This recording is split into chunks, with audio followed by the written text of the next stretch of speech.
Once a couple was asked how they managed to stay together for 65 years, and their response was actually quite unique. They said that we lived in a time where if something was broken, we would fix it, not throw it away. And we find that some people treat relationships like video games. First of all, they start by playing them, and then when they get bored, they quit. I believe we always give advice that we need to take, and doesn't it always seem that everyone has the best guidance for us? And we receive advice from our friends. We analyze and observe relationships on television and in real life. We dream about what it would be like to love as they do in the movies. Love is promised on countless dating sites, and every year you can count on a song by Taylor Swift about a love story where everything has changed, but it's still sweeter than fiction, and you are still in love. They say when you're happy, you enjoy the music, but when you're sad, you understand the lyrics. See, the challenge is that we're meant to love people and use things, but today we use people and love things. The way we communicate says it all. We spend more time holding our phones than we hold each other. We ask Google more questions than we ask each other.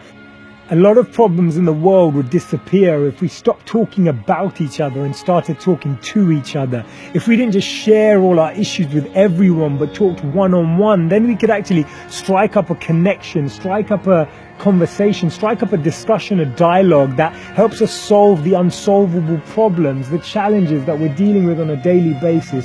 When you're young, you say, I love you because I need you. When you grow up, you realize I need you because I love you.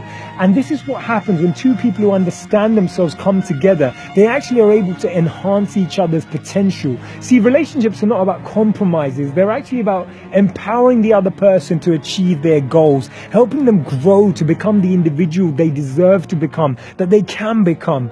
And therefore, it's not about our selfish motives. It's not about what we want. Relationships are not about us.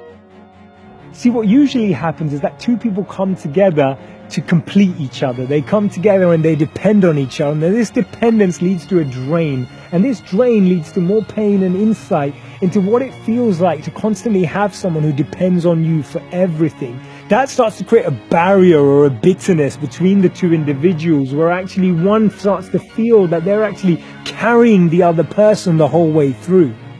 That's why we all need to find someone who makes us want to change our life and not just our relationship status. Finding someone that makes us want to be at our best. Finding someone that makes us question how we act and behave. Someone who makes us think about our widest possibilities. Someone who thinks about our greatest goals and dreams. Someone who inspires you.